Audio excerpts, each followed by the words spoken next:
ہمارے والد حضرت ابراہیم علیہ السلام، ہم ان کے اولادوں میں وہ بت توڑتے تھے، ہم جھوٹے خداؤں کو اور دوسرے بتوں کی پوجا میں چلے گئے، اللہ ہمیں معاف کرے۔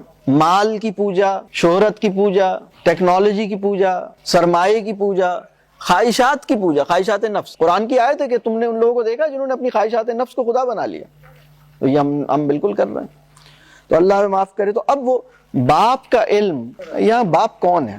کیونکہ اگر ہمارے ابو جان بھی ہماری جیسے ہیں تو یہاں باپ وہ نہیں کہا جا رہا، پیچھے بتا دیا کہ باپ کون تھا۔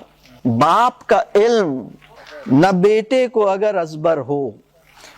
اس شعر کے بارے میں یہ کہتا ہوں، اس کی مثال ایسی ہے جیسے قرآن میں سورہ عصر کی، جس کے بارے میں امام شافعی کہتے ہیں کہ اگر پورا قرآن نہ بھی آتا اور صرف سورہ عصر نازل ہوتی تو بھی ہدایت کے لیے کافی تھی، اس میں کمپلیٹ بات۔ یہ امام شافعی فرماتے ہیں، مطلب یہ اس مفہوم کی بات کہتے ہیں۔ تو میں کہتا ہوں جواب شکوہ میں یہ ایک شعر بالکل کافی، بات واضح ہو رہی، لیکن یہ پہچاننا ہوگا باپ کون۔ باپ کا علم نہ بیٹے کو اگر ازبر ہو، یعنی بیٹے کو یاد ہی نہیں ہے باپ نے کہا کیا تھا۔ باپ کا علم نہ بیٹے کو اگر ازبر ہو، پھر پسر قابل میراث پدر کیوں کر ہو۔